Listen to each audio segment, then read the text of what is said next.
안녕하세요. 이제 음력 설을 지나고 처음 영상을 만들어 보고 있는데요. 새해 복 많이 받으시기 바랍니다. 오늘은 대표님들한테 중국 구매 대행이 어려운 이유와 유럽 구매 대행이 부업을 하기 쉬운 이유에 대해서 한번 이야기를 해보도록 할게요. 중국 구매 대행과 유럽 구매 대행의 가장 큰 차이점은 무엇이냐?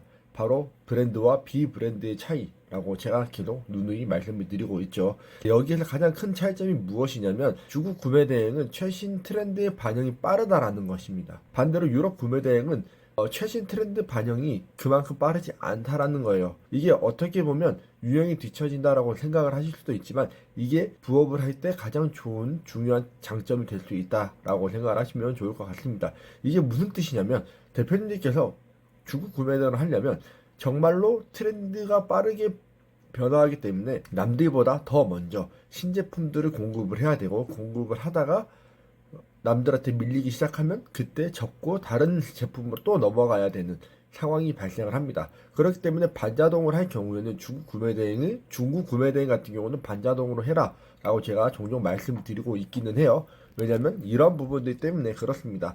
반자동이 나쁘다라는 것이 아니라 이러한 트렌드를 읽는 방법들을 모르는데 반자동을 하면서 그냥 돈만 축내고 있는 분들이 많이 계시기 때문에 반자동을 하지 말고 수동, 그리고 부업일 경우에는 유럽이나 미국 같은 구매 대행을 하라고 말씀드렸던 이유가, 가장 큰 이유가 이런 것들 때문입니다. 트렌드한 지속성이 있는 브랜드 가치가 높은, 신뢰도가 높은 제품들을 판매를 하는 것이 훨씬 더 부업에는 유리하기 때문이에요. 이거를 부업으로 반자동을 할 경우에 어떠한 문제들이 계속 발생을 하냐면, 중국 같은 경우는 굉장히 큰 시장이기 때문에 소량으로 구매를 하는 경우들이 굉장히 많이 존재합니다. 예를 들어 이 제품이 정말 좋은 제품인지 아닌지도 모르는 제품들을 소량 제조, 저희 한국에서 일반적으로 한국에서 소량 제조라고 한다면 대충 1000개에서 10,000개 정도를 이야기를 합니다. 하지만 중국은 인구가 달라요. 그렇기 때문에 10,000개에서 100,000 개를 이야기를 하죠.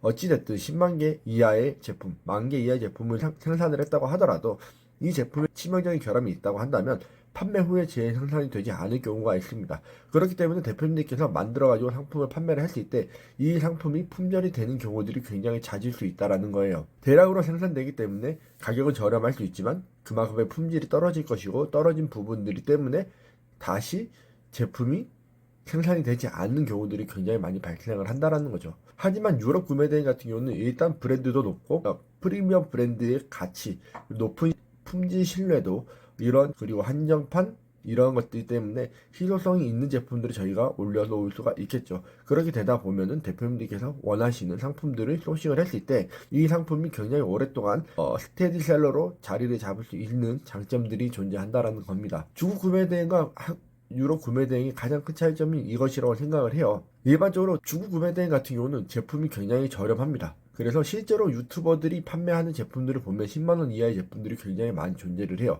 이렇게 되면 쿠팡에서 제일 판매가 많이 일어난다라고 일반적으로 이야기를 하는데, 쿠팡 같은 경우는 문제가 생겼을 때 바로 환불을 해줘 버리는 그러한 시스템이 존재하죠. 10만원 이하의 제품 같은 경우는 굉장히 빠르게 환불이 되기 때문에 저희가 그러한 리스크를 다 떠안아야 되는 상황들이 생길 수가 있습니다. 그와 반대로 생필품이 경우들이 많고 일반적인 소모품의 경우가 많기 때문에 간혹 가다가 대량 주문이 들어오는 경우들도 있죠. 이러한 경우는 정말 1년에 몇 번 있을까 말까 한데, 이러한 것들을 가지고 유튜버들이 강의를 하고 대량 구매로 이어질 수 있기 때문에 그런 제품들을 팔다 보면 한 번에 몇 천만 원씩 매출이 올라갈 수 있다라고 이야기를 하는 분들이 계시는데요.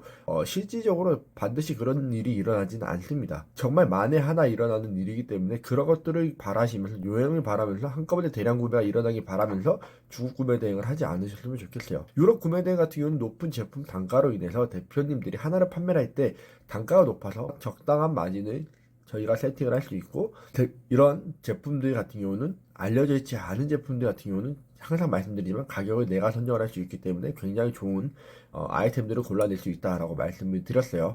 그렇기 때문에 중국 구매 대행과 일반적인 유럽 구매 대행의 가장 큰 차이는 이런 것들이라고 보시면 될 것 같습니다. 중국 구매 대행 같은 경우는 배송 기간이 일반적으로 옆에 있는 나라임에도 불구하고 빠르면 7일에서 14일 정도가 걸리고요. 왜냐하면 물량이 너무 많기 때문에 세관에서 빨리 통관이 되지 않습니다. 그리고 선박으로 오는 경우들이 많아서 이런 경우들이 발생을 하고요. 유럽 같은 경우는 10일 정도가 걸립니다. 이것은 비행기로 오기 때문에 통관이 다른 중국보다도 훨씬 더 빠르다라는 장점이 또 있습니다. 중국 같은 경우는 배대지들이 많아서 가격을 최소화하면서 배송비를 단가를 낮출 수가 있는 반면에 유럽 같은 경우는 이런 것들이 없고 인건비가 높기 때문에 배송비 자체가 조금 비싸게 책정이 되는 경우들이 있습니다. 이런 부분들은 충분히 구매된 판매자들뿐만 아니라 고객들도 인지를 하고 있는 부분이기 때문에 저희가 리스크를 가져갈 필요가 없어요.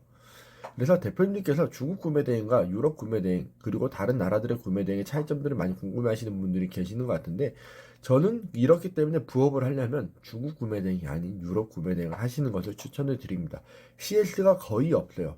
CS를 한 달에 한 건 이상 받아본 경우가 거의 없습니다.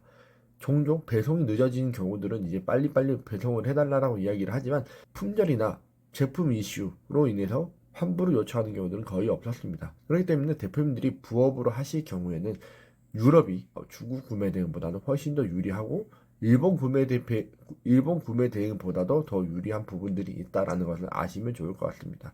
오늘은 영상을 좀 짧게 이런 부분들을 이야기를 해봤는데요. 대표님들께서 새해에 내가 구매 대행을 통해서 온라인 사업을 통해서 부업을 하려고 한다면 유럽 구매 대행이 가장 적합할 수 있다라고 저는 생각을 합니다. 다음번에는 미국 구매 대행과 중국 구매 대행 그리고 유럽 구매 대행, 호주, 일본 이 나라들의 구매 대행의 차이점들을 한번 다뤄보도록 할 테니까요. 대표님께서 관심이 있으시다면 다음 영상에서 다시 뵈었으면 좋겠습니다. 오늘도 영상 끝까지 시청해주셔서 감사드리고 또 다음 영상에서 뵙도록 하겠습니다. 감사합니다.